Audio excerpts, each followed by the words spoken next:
Foreign media have highlighted the successful outcomes of the 28th and 29th Asean Summits and related meetings held in Vientiane last week, which paved the way for development with the countries involved. Xinhua reported that the 28th and 29th Summits and related summits ended on Thursday, with the 10-nation bloc and all its partners eyeing more concrete moves to realize the Asean Community Vision 2025.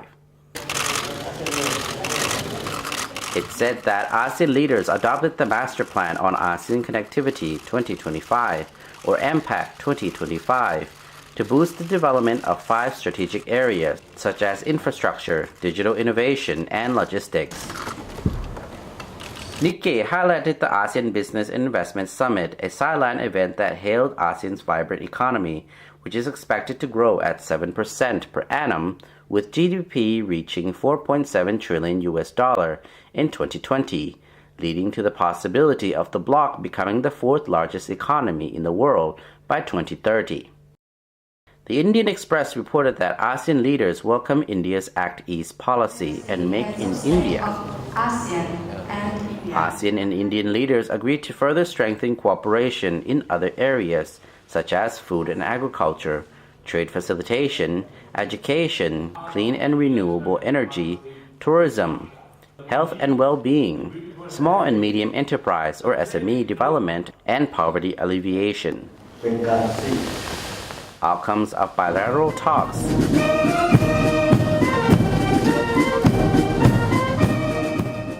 Talks between Laos and foreign leaders include those who paid official visits to Laos to attend the meeting, also dominated media coverage.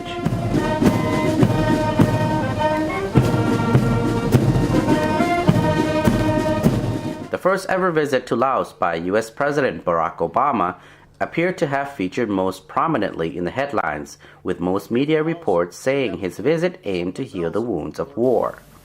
Many of the bombs that were dropped were never exploded. Over the years, thousands of Laotians have been killed or injured. Farmers tending their fields, children playing. The wounds, a missing leg or arm, last a lifetime. And that's why, as president, I've dramatically increased our funding to help remove these unexploded bombs. The Star.com reported that Obama's visit aimed to rebuild trust between the two nations, with the U.S. president pledging to double spending to clean up unexploded bombs in Laos. Thank you very much.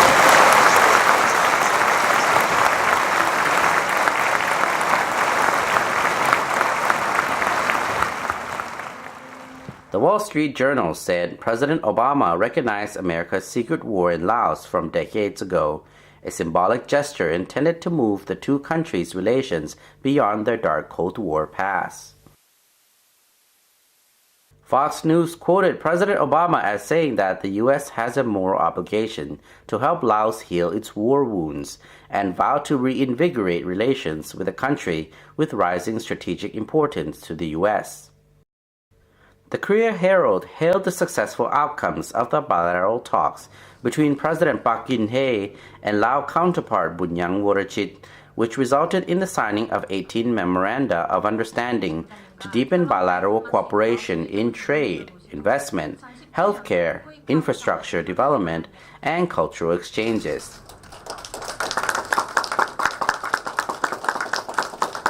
Japan Times reported that Prime Minister Shinzo Abe and his Lao counterpart Thongloun Sisulit affirmed Japan's commitment to work with Laos in efforts to build links with neighboring countries, diversify the country's economy, and bridge urban-rural gaps. CCTV's English News reported that China eyes closer cooperation and lasting friendship with Laos, with the two neighbors witnessing a great advancement in bilateral ties, as they signed 20 documents to boost cooperation during Premier Li Keqiang's visit to Laos.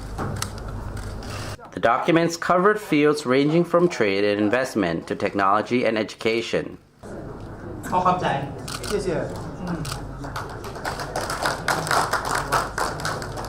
The premier, who called on President Bunyang Vorachit and held talks with Prime Minister Thongloun, expressed readiness to push ahead with major projects in Laos, including the China-Laos Railway economic zones, and hydroelectric projects.